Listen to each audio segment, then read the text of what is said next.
Hernán Brienza es periodista de puesto. En Capó. Bueno, buenas tardes. Antes que nada, les pido disculpas a los oyentes porque hace 2 jueves que faltó. Estoy haciéndome unos exámenes médicos, nada grave, pero es justo los días jueves.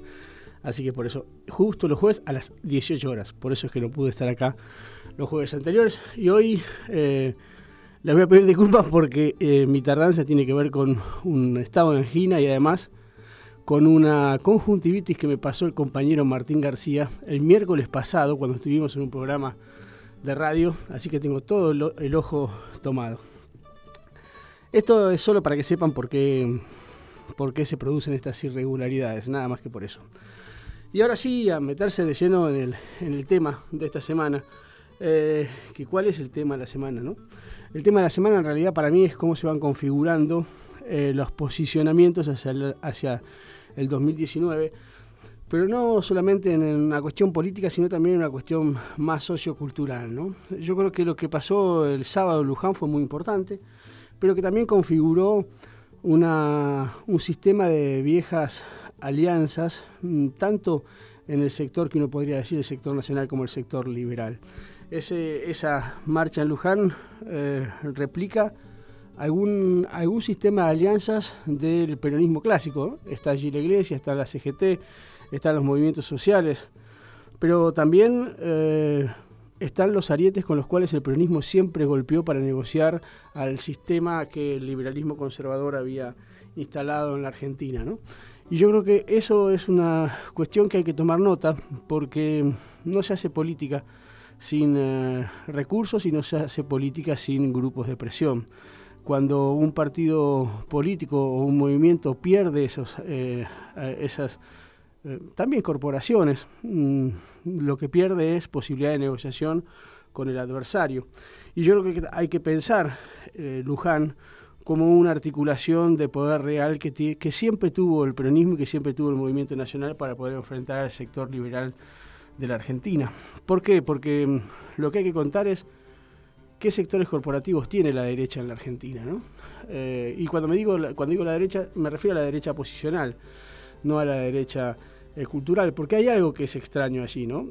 Vos fíjate que el liberalismo y el macrismo construye un relato de pseudomodernidad diciendo que ellos no son la vieja oligarquía católica en la Argentina, sino que el catolicismo quedó del otro lado, ¿no? Ellos en algún punto se proponen como un liberalismo de cuño diferente al liberalismo del siglo XX.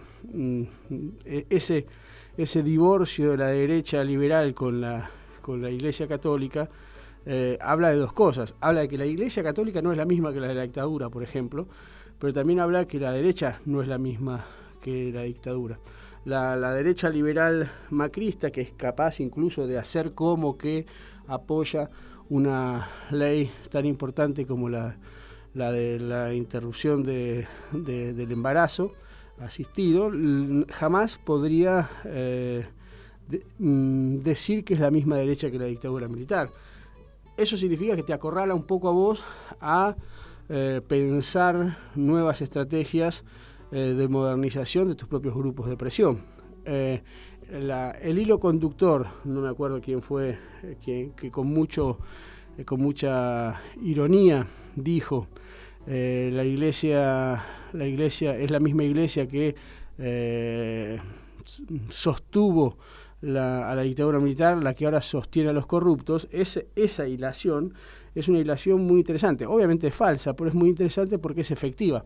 ¿Por qué es efectiva? Porque si vos no sabés leer bien los momentos de la dictadura militar y los momentos de la iglesia durante la dictadura militar, y no sabés leer los momentos actuales en los cuales la iglesia tiene, además de un papa argentino, un papa que es el único que hace frente en Europa a los discursos y a la retórica neoliberal y neoliberal populista también, porque la derecha tiene su retórica populista. Si vos no haces ese análisis, te comes la madre de que es la misma iglesia y que son los mismos hombres y que son las mismas situaciones políticas. Pero sí es cierto que eso te invita a tener que repensar la forma en que vos presentás tu estrategia de alianzas. En este sentido, si uno tuviera que pensar el sistema de alianzas del sábado en Luján, es más parecido al del peronismo clásico del 46 al 55 que a la del 76, o es más parecido incluso a la del 2010, es más parecido a ese peronismo clásico el que se presentó en Luján. Pero hay que tener conciencia de que ese grupo de presión que puede sostener las transformaciones que un movimiento nacional debe hacer en el caso de que llegue al gobierno y que llegue al poder. El verdadero rostro del macrismo lo viste ayer. Festejó el presupuesto más ajustante, más regresivo, más brutal, un presupuesto que podría ser tranquilamente denominado una masacre contra el Estado. Una masacre contra el estado de bienestar, además, una masacre contra el bienestar de los argentinos, porque el recorte va a ser brutal y además permite renegociaciones de deuda, permite la instalación del comando estratégico de gobierno del FMI en la Argentina, pero además permite que todas las partidas presupuestarias sean centralizadas en manos del Poder Ejecutivo y que pueda dejar sin recursos a quien quiera el presidente de la Nación o a quien quiera la fuerza del PRO. Pero hay algo más que ocurrió ayer, anoche, en estas horas, que fue la media sanción del presupuesto. Lo que ocurrió es la forma de intervención callejera del gobierno nacional. En algún punto, la lógica de incendio el Reichstag yo para echarle la culpa al enemigo, y esto sin hacer la brutal comparación del nazismo con el macrismo, que esas comparaciones siempre son infelices y además injustas, pero la operación de yo hago el daño para echarle la culpa al enemigo es la misma, y con todos los medios de comunicación a favor, suele tener cierto grado de eficiencia o de efectividad. Uno dice, todos los que estaban allí eran infiltrados. No hace falta infiltrar a 50, basta con infiltrar a 20. Después, gente que desborda de bronca, gente que tiene alguna estrategia equivocada, la hay en todos lados. Pero lo que es interesante es cómo se desarticuló la marcha. La peor foto que podía haber recibido el gobierno era la de miles y miles de personas en el Congreso presionando a los legisladores para que quede claro su genuflexión en el voto del presupuesto. Esa foto el gobierno logró que no saliera el otro día.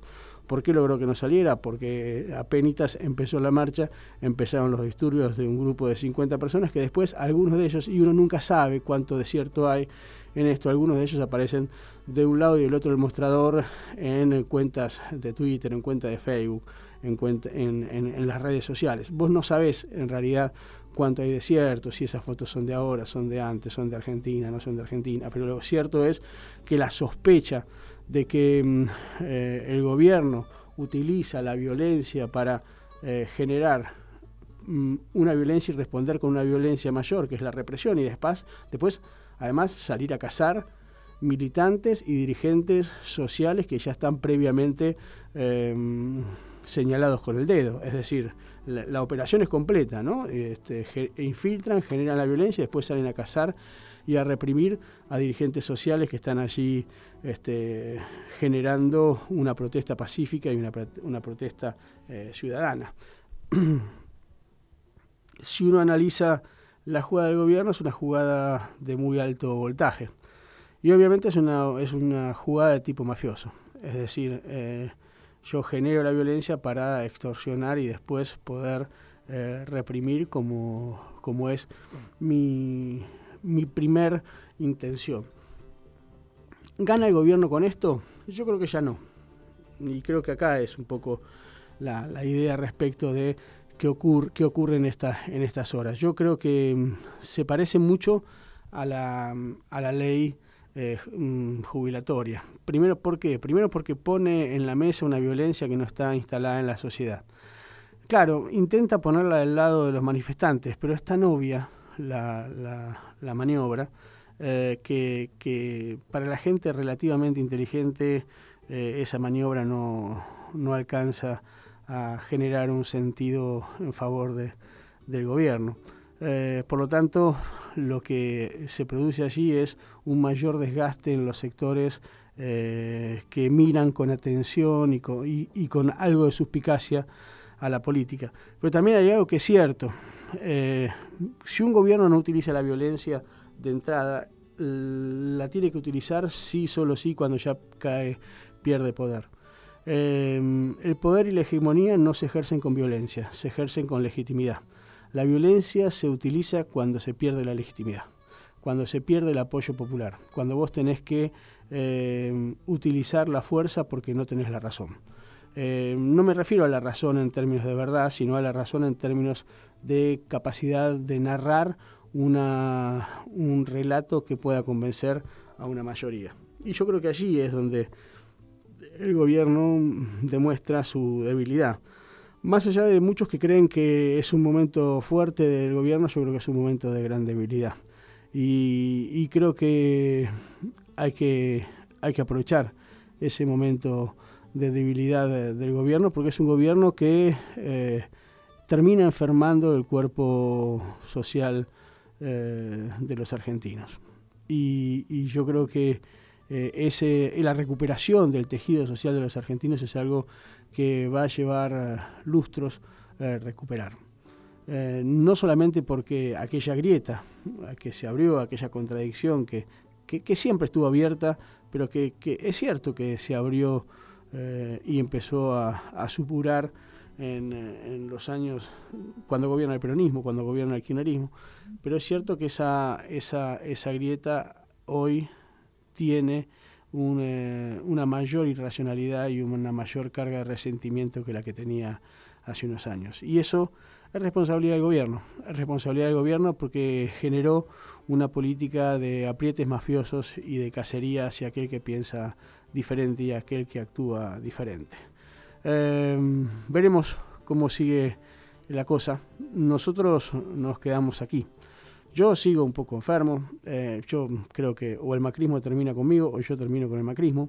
Creer que yo termino con el macrismo es un poco exagerado, es una fanfarronería de mi parte, sepan disculparme la socarronería, pero creo que lo que nosotros podemos hacer es quedarnos con el tesoro que llevamos dentro, con ese tesoro que debemos cuidar, con ese tesoro que es lo mejor que tenemos y que es la convicción de saber que vamos por un país mejor, que vamos por una sociedad mejor y que vamos por una Argentina que nos guste a la mayoría.